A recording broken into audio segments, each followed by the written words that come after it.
It is time.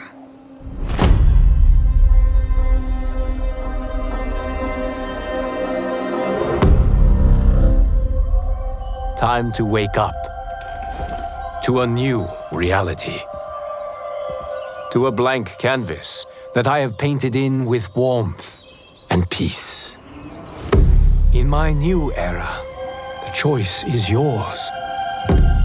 Whether to live in quiet serenity or bloody strife.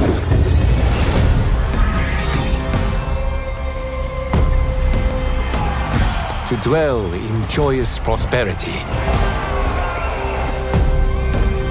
or bitter rivalry.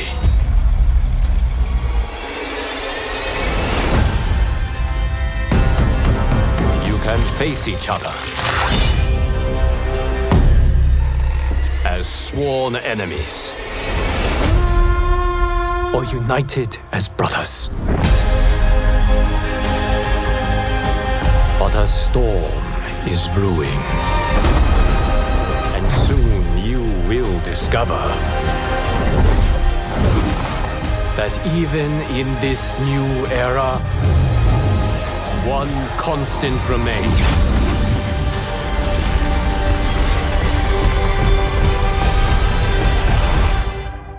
There is always something worth fighting for. You have chosen to defy peace. Then you have chosen war with a god.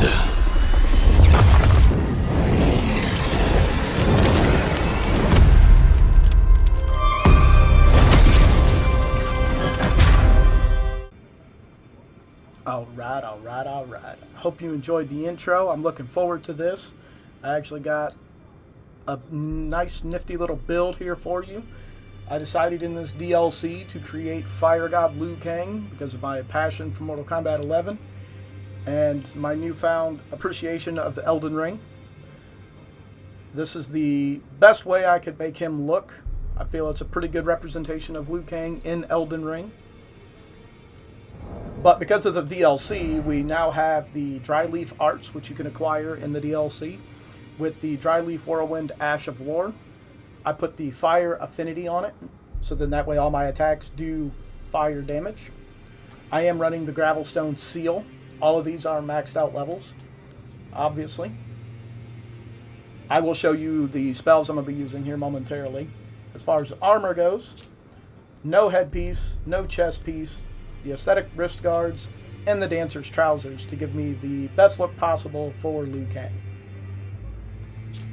When it comes to my talismans, I am running the Shattered Stone Talisman, which raises the potency of kicking and stomping skills. The Blue Dancer Charm, which raises the attack power while you have a low equipment load, and because I'm not wearing any armor, I have a very low equipment load. Of course, the Shard of Alexander, because I will be using the Ash of War, the Whirlwind Kicks, which will boost attack power of skills, any skill you use. And then because of the Whirlwind Kicks being successive attacks, I will greatly raise attack power with successive attacks using the Rotten Winged Sword Insignia. In my Wondrous Physic, I will be using the Flame Shrouding Crack Tier and the Thorny Crack Tier to boost my fire attacks and successive attacks, increase attack power. Alright, as far as spells go, I will be running the Flame Sling, which just throws fire, which I will showcase all these abilities here momentarily. Burno Flame, which is just a series of flame pillars around me.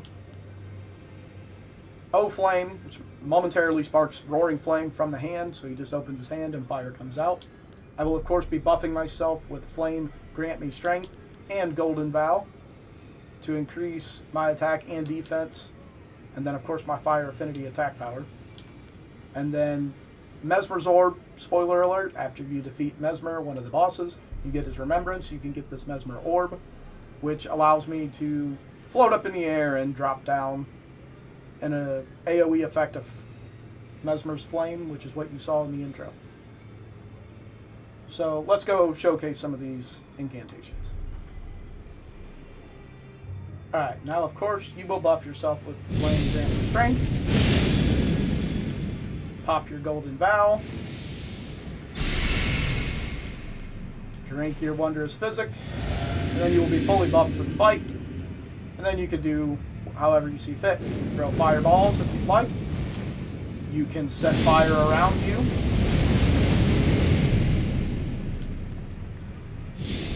Or you can have short bursts of flame in front of you. And of course, Mesmer's Flame. His orb, which drops in that big AoE, which is straight out of Mortal Kombat 11. Firegod Liu Kang floating in the air and landing down on all those Netherrealm denizens. If anybody has played Mortal Kombat 11, you know. You know what I mean. As far as light attacks, this is what you get with the Flame Art Dry Leaf that I have the affinity on. Which is hand-to-hand, no weapon. And then heavy attacks are as follows. You just get a straight kick, a palm strike.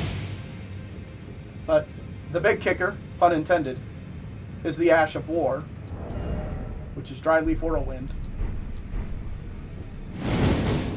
Which, just using your skills, does a series of kicks, which will all do fire damage. As you can see of my stats, I have 58 Vigor, 25 Mind, 22 Endurance, 30 Strength, 60 Dexterity, 21 Intelligence, 80 Faith, and 12 Arcane. I was running a mainly Faith build, Lightning and Fire, as I played through, so this wasn't much of a big step for me. I didn't have to do any respecking, but you might have to. But as long as you have the Faith, the higher your Faith with all the flame stuff, you're going to be better off. If you decide to play the Flame route, but if you want to go up close and personal, then you're going to have your Dry Leaf Whirlwinds to do all that fun damage. I do work a full-time job. This is just a hobby of mine. I'm trying to have fun with this, and it was just an idea I had. And I look forward to making these videos, but I have to start a new game to get all the bosses going. So be patient with me. As I get these boss fights done, I will upload them, and I hope you enjoy. If you enjoyed this video, if you enjoyed the intro, please like, comment, subscribe. If you have any suggestions to tweak the build, talismans or gear or anything of the sort, feel free to leave a comment down below. And I will see you guys in the next one. Take it easy.